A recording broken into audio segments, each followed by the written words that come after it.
First of all, Lord, I'd like to give you praise and give you glory, for you deserve it. Because of your blood, we are saved, Father God. And we ask you, Father, for the Holy Spirit to abide in me, that all things may come to remembrance and in order and in peace. And also, Father, let the Holy Spirit abide into my brothers and sisters, that the word that we may hear tonight is directly from you, Lord. Use me as a vessel, as an instrument of yours, Lord. Thank you, God, for giving me this opportunity. I am so blessed. Blessed be your name, Lord. Blessed be your holy name. We all say, amen. Can I get an amen for God? Amen. Really? Can I get an amen for God? Amen. Amen. God is good?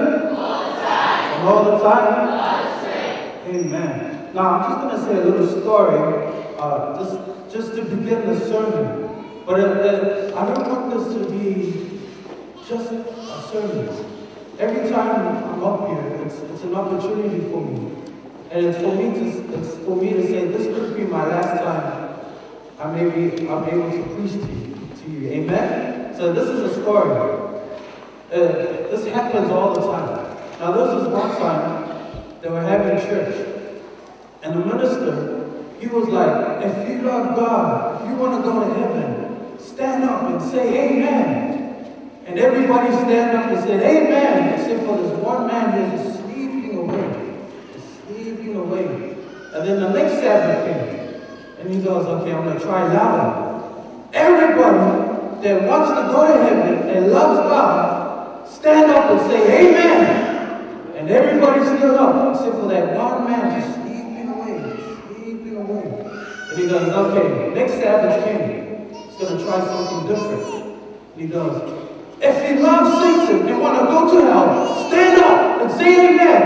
And then that man that went to sleep, he stood up and said, amen. And everybody was just sitting down looking at him. And then he just looked at the minister, looked around, and he goes, I don't know about these guys, Pastor, but you and me are the only ones standing, amen? The moral of the story is, don't sleep on the sermon. Please stay focused. If you want to be empowered by the Holy Spirit and by God, you've got to get the beginning to understand the end. Can I hear a hallelujah? Amen. One thing we can all agree on is the media manipulates us.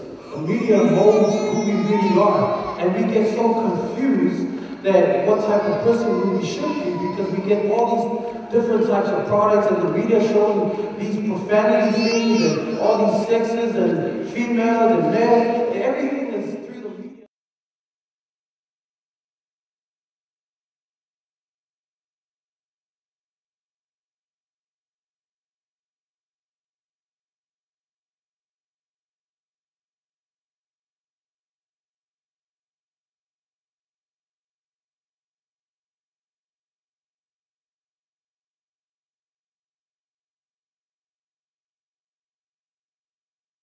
Guy, with the cowboy hat, and there's something cool for you to buy the product. You will never see them trying to sell a product with a man with cancer, amen? If they want to sell a product, they won't show them. They won't show the reality. They're trying to sell their product. And even with, say, for instance, model with clothes and materialistic things that are majority of females that they wear, that they get so caught up in the shopping, amen, females? Amen, man? Amen, man. Okay? Now, if companies wanted to sell their products, like say dresses for females, they'll get a beautiful woman that can fit the dress. They will not show a woman that's real sick. Am I correct? Because they want to sell it to you. Even with also drinking. You all get these commercial ads, also about the Steinlager, stay original. The label is changed, but the drink is still the same. You ever get those type of commercial ads? They try to sell you something beautiful. They will never show you an old man or a man lying drunk on the field and say, buy a drink. You will never have school say, come to our high school, and you will see, and you'll become pregnant. You'll never have advertisements that will bring them down. Amen. Can I hear amen? The question is that, are they selling, what are they selling? What is the world selling? Are they actually selling a product Or how are they selling their product? And I'm going to tell you right now, every company is not trying to sell you a product because that's not how they get you to buy it. They're trying to sell you an image that's not yours. And then we get so confused of who we are because we all have all these type of images, not just in the media, but also the environment that we're in. Amen. Even there's a trend. You know, when I was in America, this trend is called sagging. Does anyone sag their pants halfway across the halfway? Amen. Is anyone, well, you know, and you know, a lot of my friends used to do, they sag their pants. Even I used to sag. I don't sag anymore. They go straight up to the waist. And now, but they sag, and I was wondering, did you know where exactly the sagging came from? It came from prison. The reason why in prison the inmates used to sag their pants is to tell the other inmates that they're available. And then you come out and now you see all these kids sagging, telling everybody that they're available, amen? But you gotta understand the history where everything came from. And it's a trend. It's an image that's not yours. Ooh, hallelujah. That's an image. But the one thing, I'm not going to talk about the world because you know enough. I don't know, I'm not going to stand here. This sermon that I'm going to preach is actually preaching to myself. And I'm praying that it affects you as well. Because I can't stand here and say, I know what you've been through. I know what you've done. Because I don't. But the one thing that can connect us is pain. Can I hear a hallelujah? And by the end of this sermon, it's going to be Jesus. Ooh, Lord have mercy. Now, the sermon of this, the title of this sermon is called Our True God. Only three things. Stand for your true God, believe in your true God, and praise your true God. Now, these are your key texts. I'd like to ask you to please read the text. Exodus 14, verse 13, please read.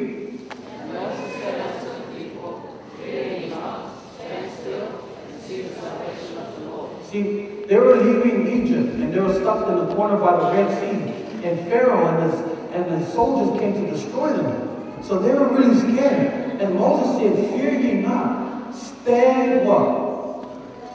Stand still, and see the salvation of the Lord.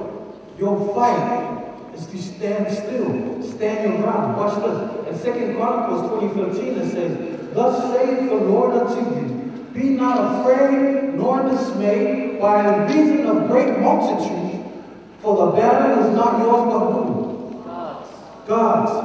When you go into a battle, the battle is not yours but God's. Ooh. Now, watch the thing, the reason why these are the key texts. If you want to fight with God, all you have to do is stand for what is right. Amen. Stand your ground. People may say things to you, but all you have to do is stand your ground. Stand still. And when something happens, an incident happens, a situation comes your way, the battle is not yours, but who? God's. Now watch this. Who's heard of David and Goliath? This is awesome. Now David and Goliath, I was reading through the scriptures, and David and Goliath, David was huge, and David was a young boy. And then when they said, when all the Israel people, they didn't want to fight Goliath because they were too scared.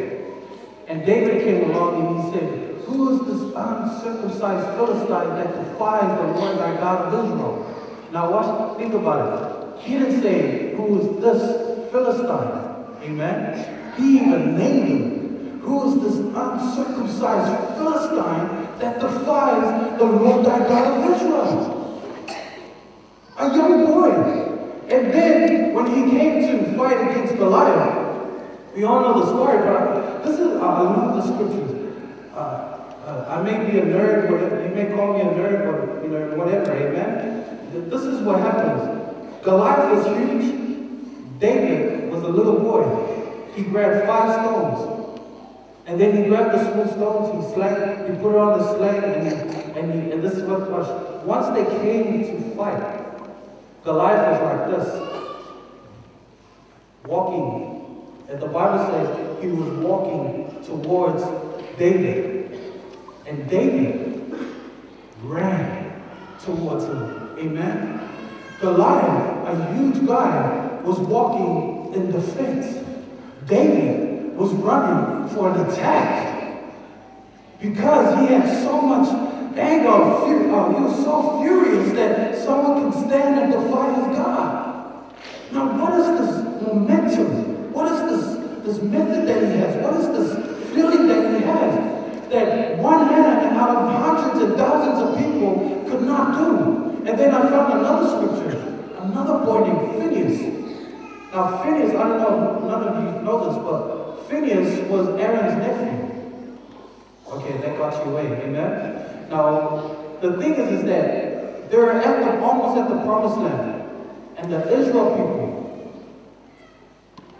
all started doing sexual intercourses, premarital sex. They all started getting other women from other places. And the Bible says itself that even this one man, Israel, grabbed a Midianite woman and grabbed her, walked past Israel, the Israel people, walked past Moses, and went in an tent with her. The Israel people didn't do nothing. Moses didn't do nothing. But this one man named Phineas, he did something.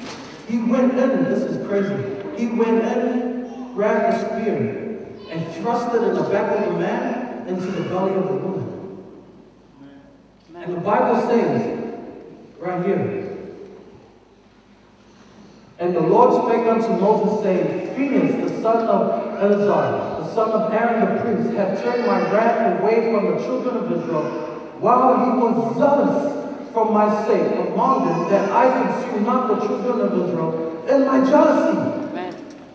Zealous. The word zealous means that he was jealous of his God. He was envious of people defying his God. He was zealous. David was zealous. Zealous is like this courage in you that you have when you set your mind on just one thing, and that's victory. You become zealous for God. If you want to overcome your situation and overcome your stuff, you got to have zealous in your momentum, amen? You got to be zealous. You got to have this courage that nobody can ever do but you. See, God said, I made you in the image of Him. That's more than enough power that you have. And then the Bible in Luke says, He gave you the authority to tread upon scorpions and the devil. Oh, can I hear an amen? Stand for your true God. The reason why I'm saying this is because I've been through so much mess. And I didn't want to say this, but something's telling me. When I was in the States, I used to sell stuff that called cocaine, crack, rocks, doves, seeds, and dimes. And I had no choice because we were in a place where if you don't join a gang, then your family's in trouble. You either get killed, they force you to get into a gang. And I had no choice. Me and my brother had no choice. We had to join. And so we got into this mess that I wish I didn't want to say this, but something's telling me to tell you. But the thing is I got into this mess with the SOS and the gang that I was in. And the thing is, I was only 15 years old. And then we had to go through initiation, and it's something I didn't want my parents to know about, but we had to go through. And every time I try to get out of the game, I get more into debt with the people I was hanging with. Don't get me wrong, I had loyal friends with me, and I love them to death. They will die for me. But when it comes to the police, they run away. But they will die for me. And the thing that really got me is this. Everything I tried to get out of the game, it wouldn't hit me. Until I allowed God to take over me. And the thing is that all I had to do was just stand still. Because the battle was not yours, but God. Does that make sense? All you have to do is stand for what is right. Now, I spoke to my friend because I was reading on the statistics of the New Zealand and the police, and they said the majority of crimes that happen is because of broken homes. And then my friend, who I was talking to, he goes, that's true. But at the end of the day, you are responsible for your own decisions. You can't blame your parents for what happened in your home. Amen? But there's got to be some sort of communication with the parents and with the youth. And with the youth to the parents. Amen? Oh, come on. Amen? Amen? I know you had a long day, but please, this is going to be a long sermon. Amen? No, it's not. Just wait. Don't tell God how big your problem is. But tell what? Tell your problem how big your God is. This is how I see things. I don't focus on the problem. Because if I keep complaining about, oh, I'm good, this is happening to me, this is what I'm going through, and this is what's happening to me because of this situation, because of that situation, because this guy that does this to me, this woman, if I keep focusing on the problem, then the problem will just magnify itself in my life. But if I focus on God and tell my problem how big my God is, oh, Lord have mercy. Then your God becomes magnified in your life. That is Jesus. Now the second thing is believe in your true God. For as much then as Christ has suffered for us in the flesh, arm yourself likewise with the same mind, for he that has suffered in the flesh has ceased from sin. Watch this. A lot of people take lightly of the scripture. For as much then as Christ had suffered where? For us, in what? Flesh. In the flesh. Christ suffered for us in the flesh. He suffered for us in the flesh. See, it is, you know, it's easy to do good things for other people when it's easy, amen? But when it becomes hard, then you see the difference from a good man and a great man. In other words, it's easy to serve Christ in your own terms. But can you serve Christ in his terms? Because Christ didn't come down for himself. He came down to suffer in the flesh for you. And in the New Testament, in the whole New Testament, I don't know about you, but through the time before he was crucified, not once there was peace in them. He was fighting even the day he was born. He wasn't born in a man. He wasn't raised in a beautiful home. He was in a barn. He actually went in a little motel. His family, he was poor. And the thing that got me is that he suffered. Even the time his whole family struggled for you. And you know, when I was reading the wise men that gave the gifts, now the Bible doesn't say there were 3 wise men, but we assume there were 3. But there was 3 gifts. Now, the 3 gifts that they gave was perfume. Which perfumes from their countries? These perfumes were for to take away the smell of a dead person. So these wise men came and gave rich perfumes that Israel used to take away the smell of a dead person. In other words, when they came, usually people would come and go, oh, there's a newborn baby. But these wise men came and said, oh, there's a newborn baby who come to die for you. They came and they saw a child and they knew that he was going to die for our sins. So he was there to fight to the day he was dying, to the day he died. Can I hear amen? The question is, are you going to fight to your last breath? And you know, it's easy to leave. It's easy to go out there. It's easy. Anyone can quit. Anyone can leave. Anyone can give up. And people say, well, I've been fighting for 5 years. I've been fighting for 12 years. I've been fighting for 15 years. You forgot. Joseph, who was young, was in prison for 13 years. He was sold by his own brothers. He was a servant for another man. Even Moses, the Israel people, they had to walk around in the desert for 40 years Now we got to understand that's not including the slavery that they had in Israel as well. And now we're complaining that we've been there for 5 years, we're fighting for 12 years, when the people in the Bible fought for God longer than you and I. We got to understand that these people here did not die for a lie. No one in their right frame of mind would die for a lie. Amen? So there's got to be real. Because for sure, I wouldn't die for a lie. That he no longer should live in the rest of his time in the flesh to the lust of man, but to the will of God. Everyone say will of God. Will of God. Everyone say will. Will. Lead. That's me. Will. Amen.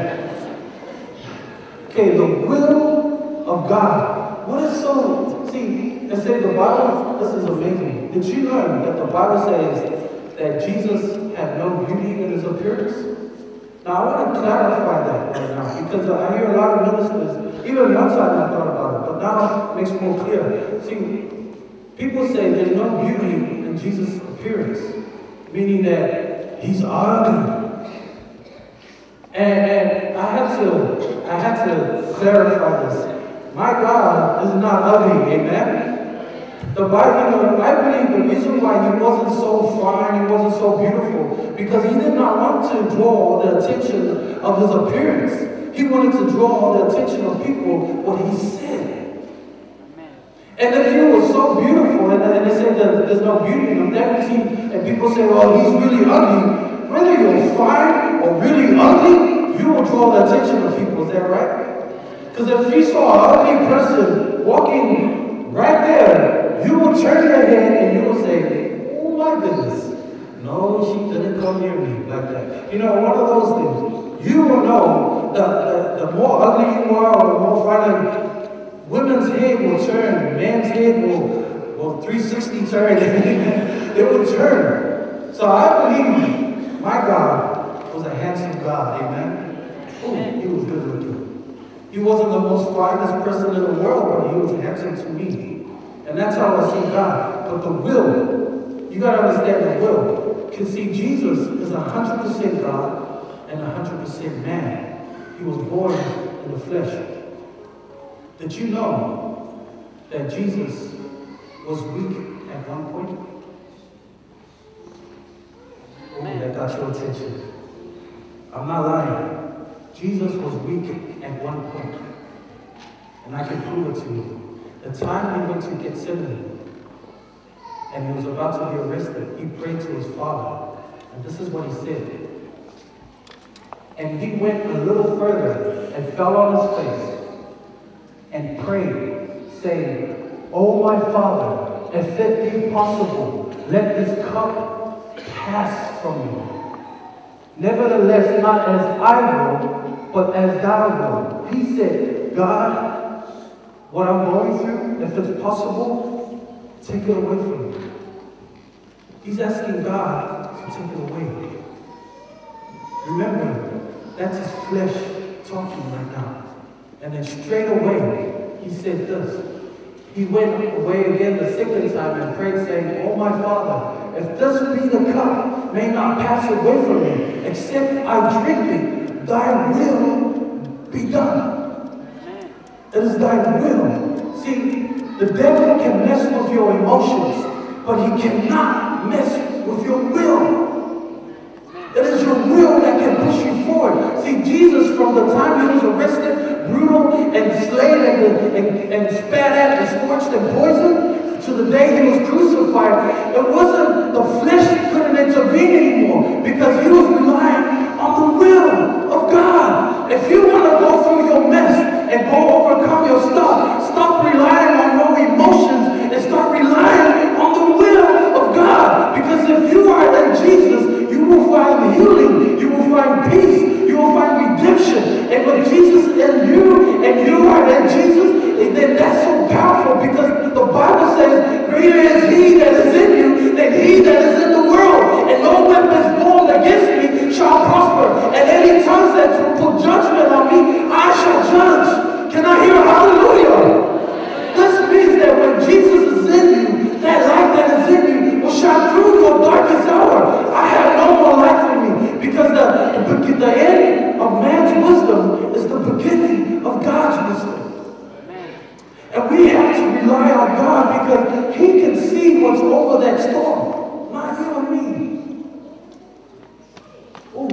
Hallelujah. I'm ready. I'm ready. This is the one thing we got to understand is that we got to stop relying on making decisions on our emotions. We got to stop living in the past. Oh, I did this, I did that. You know, some people say, well, I've given this, I've done that for this person. Where's God? Amen. It's all I. Oh, Willie, you don't see me going, oh, I preach this, I experience this. Where's God? The reason why I'm here is because of Him. So many times I was beaten and stripped off my clothes at the bus stop. So many times I tried to commit suicide and waking up in the hospital. So many times. And the reason why I'm still here, my blood is pumping, my heart is beating, my mind is working, is because of Him. And only Him. Everything you see here is because of Him. The reason why you're listening here is because of Him. The reason why you survive the mess that you're going through is because of Him. It's not by your might, but by the might of God. And we got to understand that. There's a reason and a purpose why you survived your mess. It's to save someone else that's going to go through the same thing. Amen. You know, so many times I've been preaching here. I remember listening to some of the sermons. I couldn't understand some. And I'll listen to the sermon and I'll just sit down and I didn't even know what they're saying. And all I do is just listen and then go back then. We didn't have any phones, so we couldn't text the girls. We'll send little papers.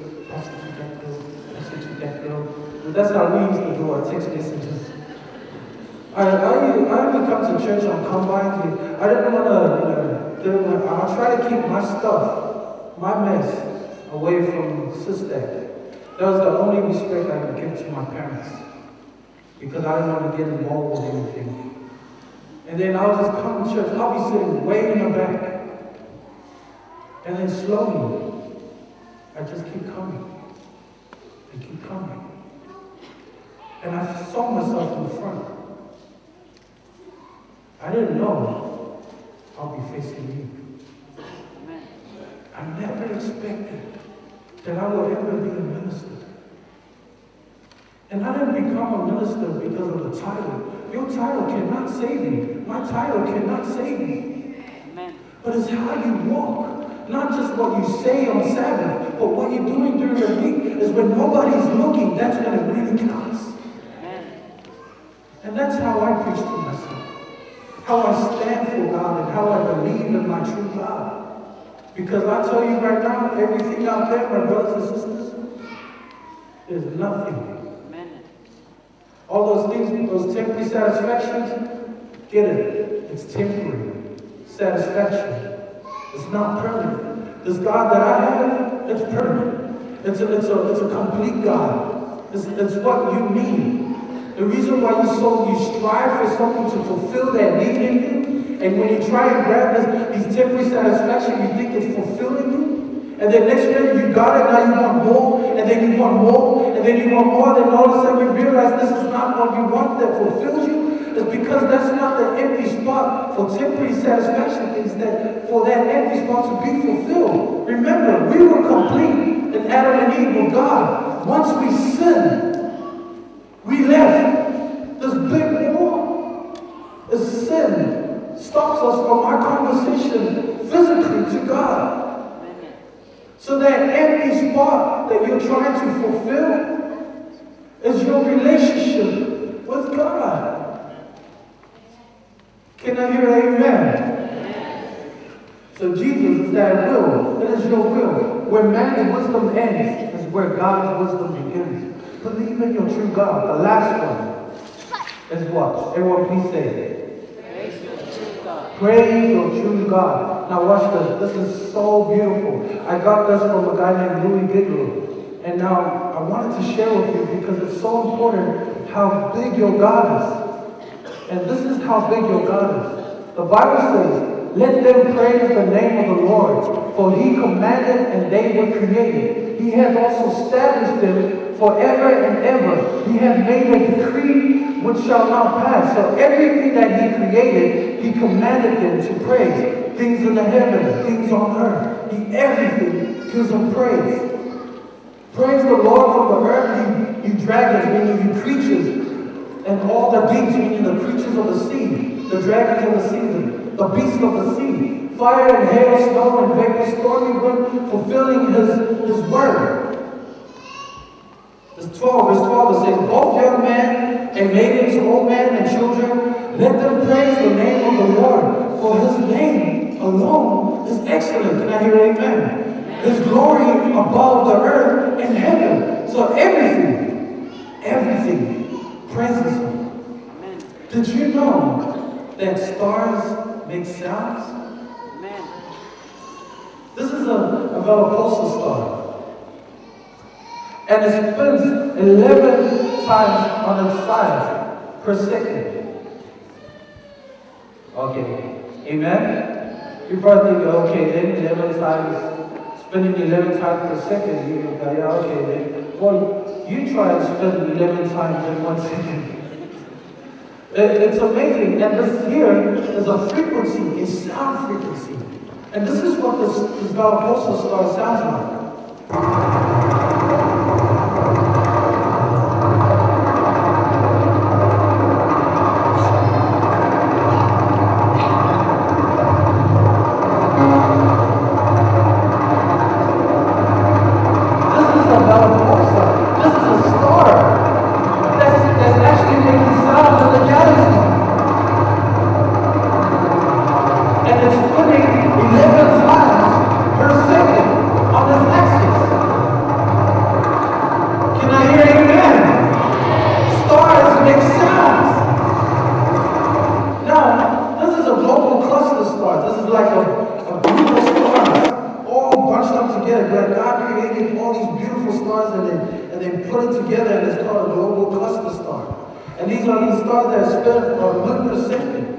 And this is what these stars sound like.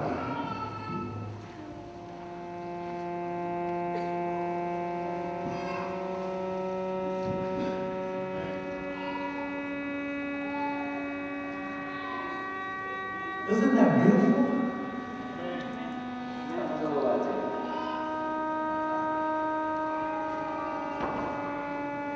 These are stars making music. Now the depths of the sea, the creatures of the sea. Now did you know the whales always go back to a certain place at a certain season? And then we found out that what happens is that the reason why they're able to travel so far and come to the exact same place at that certain season is because they use their voices. Here are the voices. This is what a whale sounds like.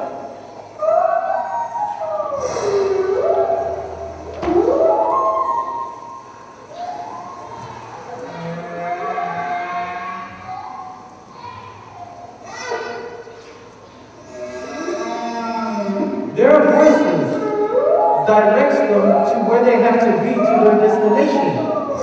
By them singing, it was their GPS to where they had to go. Amen? There's got to be a creator involved with this. There's got to be a God. And then their voices directs them. They speak out. Oh, can I hear an amen? Now watch this. We're going to put all of them together. We're going to slow down the Velaposa star. This is a Velaposa star. Okay? We just slow down, but it's still the same sound. Okay? Now this is unedited. It's just two pulsars slowed down and put in sync with each other. Now we're going to add the vocal cluster stars.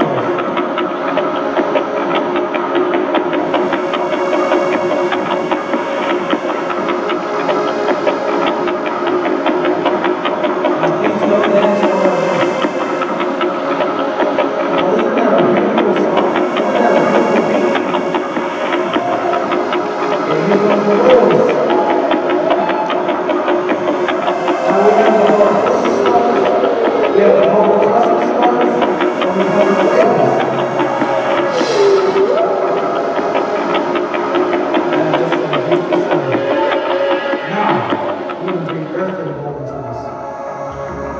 piano ball. And everyone gives him praise. The Bible says everything that he created will give him praise. The stars are singing to God. The waves are singing to God. And now you, my brothers and sisters, are singing to God. And this is what we're singing.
For he is the potter, and we are the clay. And what greater ways to go to somebody that created us, that knows us better than we know ourselves. I don't know about you, but the God that I serve is a mighty God. And he is a God that can heal your mess. Maybe there are times when you feel that Jesus didn't come to your situation. I believe there's only three answers that God can give us. It's yes, no, and just wait. Just wait. And we got to understand this. That you were not created to be by yourself. You were never alone. God was always there when you were crying in the corner. God was always there when you were getting beat up in your family. God was always there when nobody understood you. He was always there. He saw what you went through. He saw what you've done. And yet he can still say, come to me. See, that's the issue right there. God created the stars and told the stars to move. The stars obeyed. God said for the firmaments to go to the sky and go to the sea. And the sea obeyed. And the firmaments obeyed. He told the creatures to be in their places. And the creatures obeyed. But when he tells you to come, we say no. And we are made in the image of him. And we have authority than anything else in this whole world. And we say no. You know, God is a loving God. Because he gave you freedom to choose to love him. I don't know about you, but that's an awesome father for me.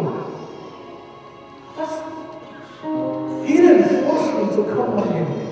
He didn't force me to come. He could have forced me to love him. He could have forced me to come into this church and do what he commanded. But instead he said, if you love me, then keep my commandments.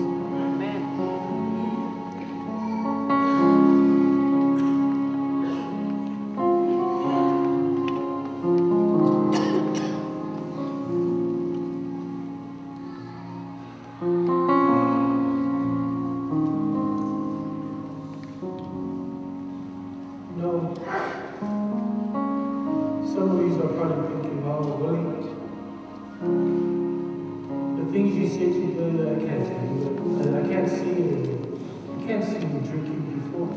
I can't see you smoking weed, selling drugs on the street. It just doesn't seem like you. I don't think you understand where I'm coming from. And I'm not trying to, because it gives me no right to. But the reason why you see me this way, if you see me this way,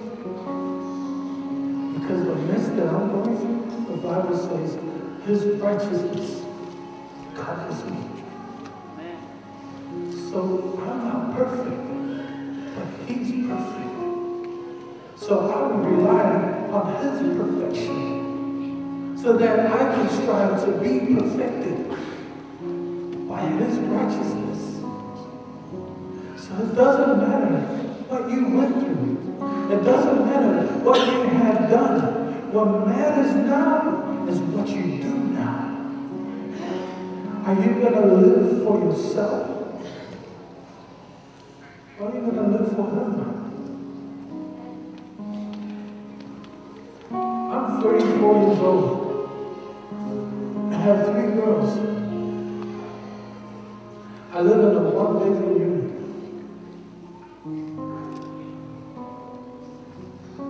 Each day is a struggle for me, because I have to come to church and be a minister, and go home and be a husband, and try to feed my family as a father.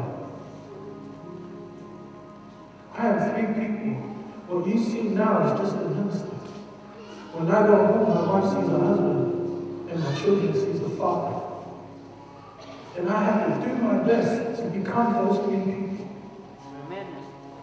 Because there's no use for me to say I'm a minister and I'm not a husband and a father. There's no use for me to say I'm a husband and I'm not acting like a minister. It gets me sick to my stomach when I see people saying they're a child of God, but yet behind closed doors there's somebody else. Did they forget that God can see you? See, remember, you are not the audience. We come to worship God. The worship belongs to God. The praises belongs to God. The glory belongs to Him. So you are not the audience. God is the audience. The question is not, did you like the sermon? The question is, did He like the sermon? Did He love the service? Did we do it right so that we may give Him praise, so that we can be blessed? It's all about Him, my brothers and sisters, because He's deserving. He gave His only Son. His only Son. See, He had the power. He knew He had the power to overcome death. But to suffer for it?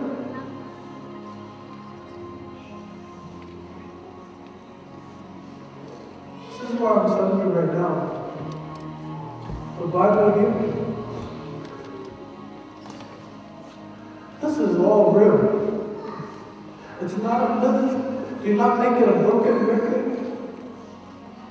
Everything they said was for you. The scriptures, the stories was for you. And you gotta believe in it. Please, believe in it. I'm tired of seeing my own brothers being in prison. I'm tired of seeing the youth going astray. I'm tired of people, young youth making wrong decisions.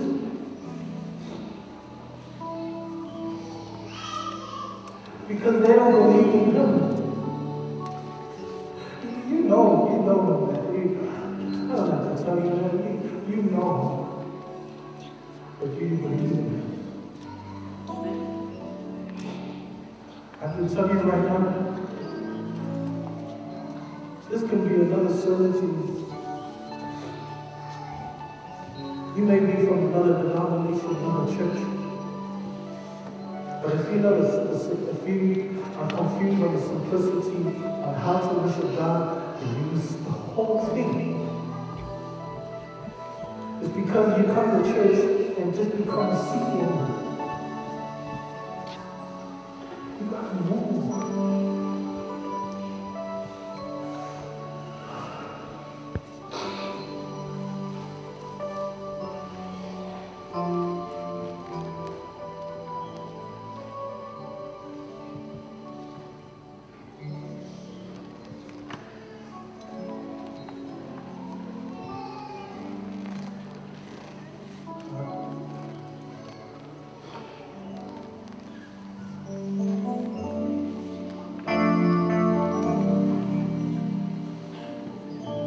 Do me a favor.